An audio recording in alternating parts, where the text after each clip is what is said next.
It's formula derivation time! So 6.4 actually starts out by asking us to figure out the sine law. So this is kind of it's actually something that's trending in education right now, is for you guys to figure out the stuff that it took really concentrated mathematicians hundreds of years to figure out, but you only have, like, you're on the clock. Anyway, I'll guide you through it. That'll make it easier. So the sine law is a law that we're going to be using to deal with triangles that don't have right angles, because we can't use SOHCAHTOA unless there's a right angle. So what we're going to do is kind of break a triangle. It's called a scalene triangle, which just basically means a triangle that's not special, into two right angle triangles by just drawing a line down the middle. Now I have this right angle triangle and this one. So what we're going to do is kind of compare this guy to that guy and see if we can come up with a combined formula that will help us going forward. Now the first thing your book asks you to do is to use angle ADC, so we're looking at this guy, that side, and write an expression for H in terms of B and a trigonometric ratio for angle A. What? Anyway, basically what they're saying is use this angle and this side and that side and make an equation out of it. So we want it to equal H. What we want to look at then is trigonometrically, if this is my right angle, H is going to be what side? My opposite side. And B is going to be my hypotenuse.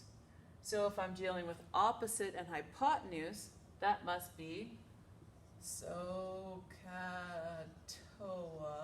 Opposite and hypotenuse is sine. Also, it's the sine law, so that was a bit of a giveaway.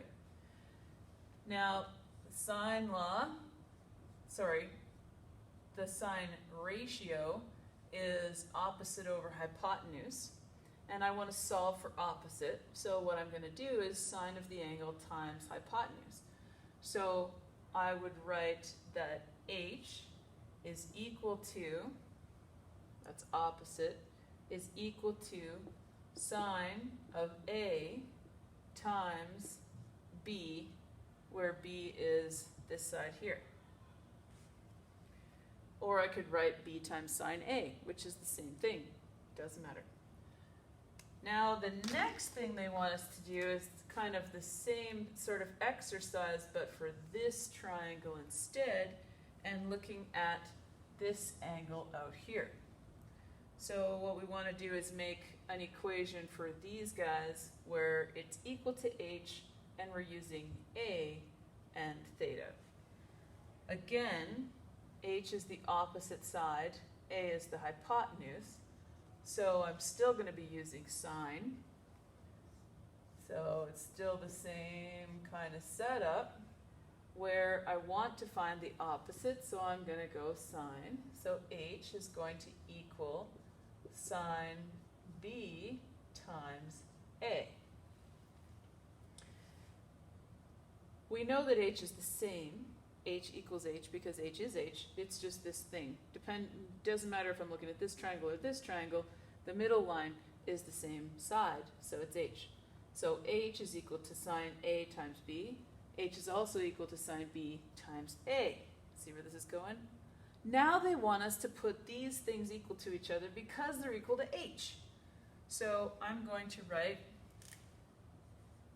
if sine A times B equals H, then it also equals the thing that H is equal to, which is sine B times A. Fancy. Now, all we got to do, and this is where your book is supposed to stop things, but you can kind of see what's happening here is that we have a pattern. When the way that they've labeled this is the big B is across from the little b, so these are opposite sides, and the big A is across from the little a, so those are opposite. Well, opposite side angle pair. Therefore, I can change this now into what we call the sine law, simply by putting the a's and b's on side with each other. So I can write sine A over A, because I just moved it over to this side of the equation, and it's divided now because it was multiplied before. And that's going to be equal to sine B, which was here on this side anyway. I don't know why I made a big S there. It's getting a little crazy over here. There we go. Sine B over B has to come over here. So it was multiplied, now it's divided. So we've just derived the sine law, where I can take any angle and its opposite side and make a ratio, and that's going to be a ratio that's equal to any other angle in the same triangle and its opposite side.